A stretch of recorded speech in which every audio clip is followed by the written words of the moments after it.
My name is Ashley Maxwell. I am a third grade teacher at Dillon Valley Elementary in Dillon, Colorado, and I have been trying to put more language in my classroom and in my units of study this year.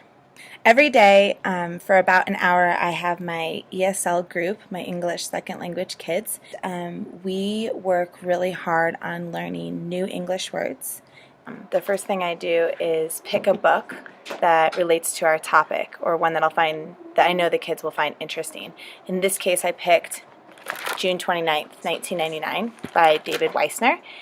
And as I was looking through the book and reading it, I was looking for high-frequency words that we will find in text and words that are essential to the understanding of the story. For this book, I chose 6 words, such as emerges and loom over. I try and pick between 5 and 7 words, depending on the difficulty of the words or language structures I'm using. Once I've picked the words, I write the words onto cards. I usually find a picture from the internet to add to the understanding of the word. Now the fun part starts with my students. I teach these words very explicitly. I understand that it's not how I teach or what I teach, but how the children learn these words and how they apply them later on in our learning. Often when I'm first introducing the words, I do storytelling and try and interact with the kids. I act out the words often. Once I see that the children understand the words, we start to create stories with the words. When I start to make the stories, my language coach and I use a method called circling. Circling enables us to circle back to our target word as many times as possible, so children can use and hear the word a lot. Specimen, specimen, green specimen, no, pink specimen, happy specimen, no, happy dog, no, was it specimen, specimen. Circling not only enables me to get the story down, who the characters were and what they were doing, it also allows me to continuously get to the target structure word.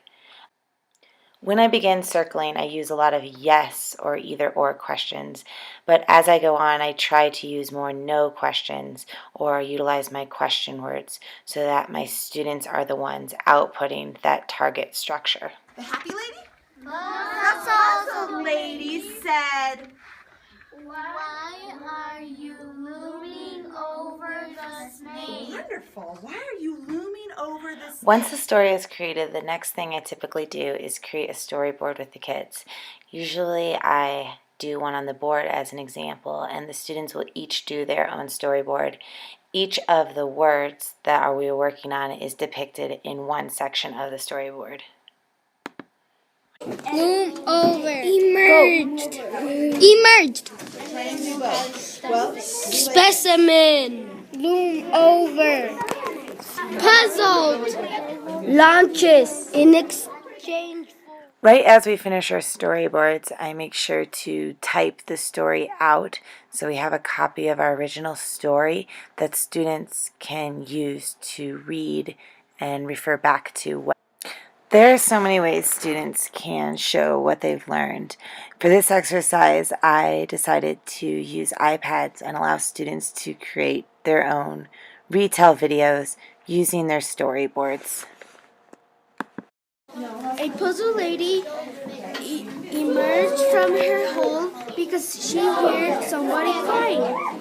He was looming over the specimen. He was watching the specimen, and he didn't touch him or anything. He was just looming over. One thing I ask the students to do is try to use the target words as many times as they can in their retells. And as you can see, students are not only able to use the words many times, but fix up airs that just don't sound right.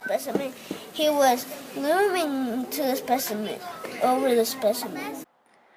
The last thing I like to do with my students is give them a chance to show me their work in a formative assessment of writing. Many times as they're writing, I'll give them a chance to look at the typed version of our story, to close read and see what pieces they're missing. This accomplishes two tasks for my students. It allows them to read the information that they already understand and to be able to put it in their own words in their writing. One thing that I have found with having students write the story is that my non-writers or students that struggle in writing can become very strong writers in a short period of time because they know what to write about and what words to use in their writing.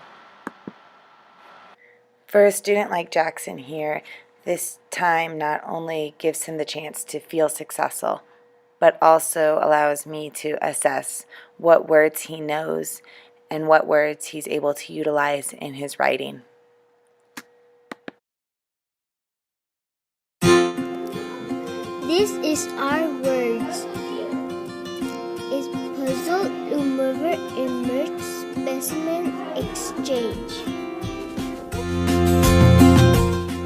We put these words in a story. We act the story a lot of times. We told the story to the iPad. We read the story many times.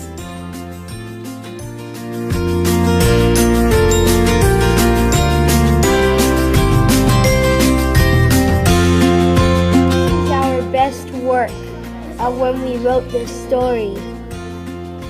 Thank my friend Kenny and my friend Miss Maxwell and Miss Davidson.